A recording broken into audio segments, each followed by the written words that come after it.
MP DElEd वाले सभी students का 12 जून द्वितीय वर्ष वाले सभी जो विद्यार्थी हैं 25 नंबर का आपका ये पेपर आएगा प्रोफिशिएंसी इन इंग्लिश का।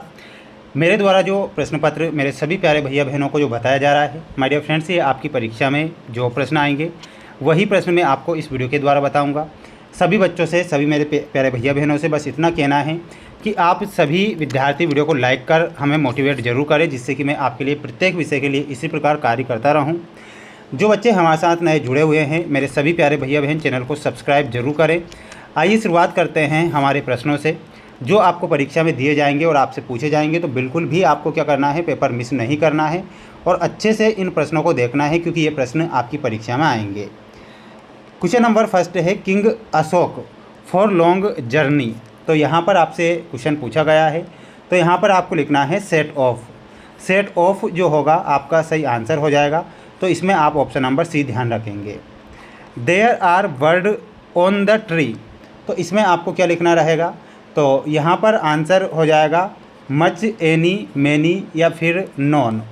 तो इसमें आपका जो सही आंसर हो जाएगा, तो यहाँ पर आपको एनी करेक्ट आंसर के रूप में करना है, तो एनी आपका यहाँ पर सही आंसर हो जाएगा। ठीक है, इसके बाद हम बढ़ेंगे हमारे अगले क्वेश्चन की ओर। सभी विद्यार्थी चैनल को सब्सक्राइब जरूर करें और इन प्रश्नों को पढ़ लें, क्योंकि ये प्रश्न आपकी परीक्षा में आएंगे। The teacher came the class, तो इसमें आपका आंसर क्या हो जाएगा, the teacher came under the class. क्या लिखना है, तो यहाँ पर आपको लिखना रहेगा अंडर द क्लास।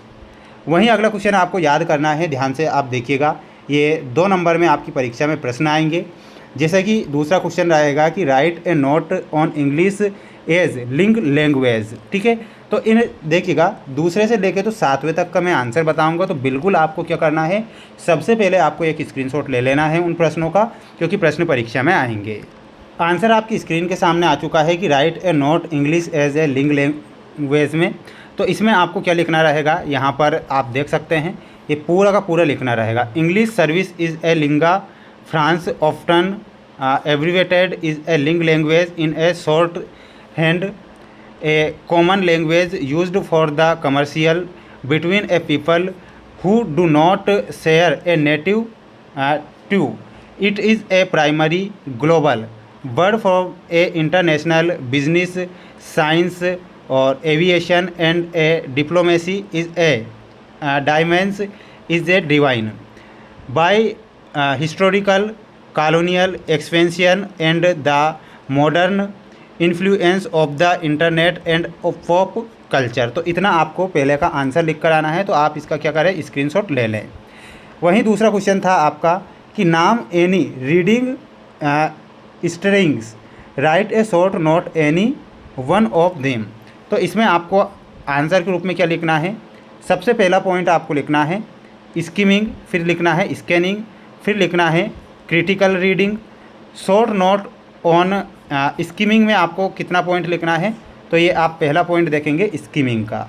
तो स्किमिंग में लिखना है skimming is a process of a reading a text quickly to get a general overview और the gist of a content instead of reading very word the reader focus on a title headings and the first sentence of a paragraph to understand the main idea without detail commercial. तो इतना आपको skimming में इतना लिखना है। दूसरा point देखिएगा, चौथा क्वेश्चन था आपका कि what is A scanning, when is it used. तो यहाँ पर स्कैनिंग, चौथे का आंसर क्या लिखना है, scanning is a rapid reading technique used when looking for a space piece of a information like a date, a name or a number rather than a reading for general meaning। तो इतना आपको लिखना है। इसके बाद देखिएगा what it used, तो यानी कि इन्हें यूज़ किस लिए होते हैं, तो finding a content in a phone book, checking a timetable for the species train for flight, locating a keyword in a index or a space answer the long text. तो इसके लिए ये यूज़ होता है, तो इतना आपको यहाँ से स्क्रीनशॉट ले लेना है। अब हम बढ़ेंगे हमारे अगले क्वेश्चन की ओर। अगला क्वेश्चन देखिएगा, 5वां क्वेश्चन आपका था कि what is a dictation describe.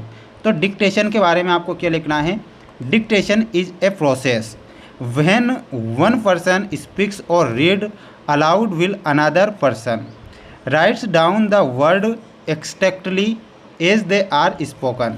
तो इतना आपको यहाँ पर लिखना रहेगा।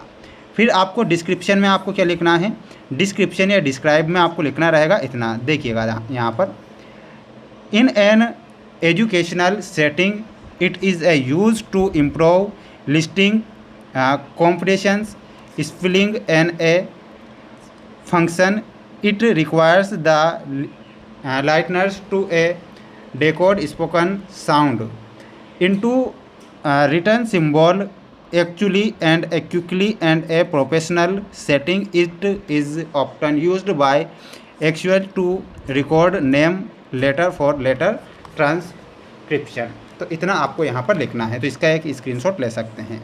छठवें क्वेश्चन का आपको स्क्रीनशॉट लेना है, ध्यान से देखिएगा। Defect it is A head writing, ठीक है, यहाँ पर हेड राइटिंग के बारे में पूछा है।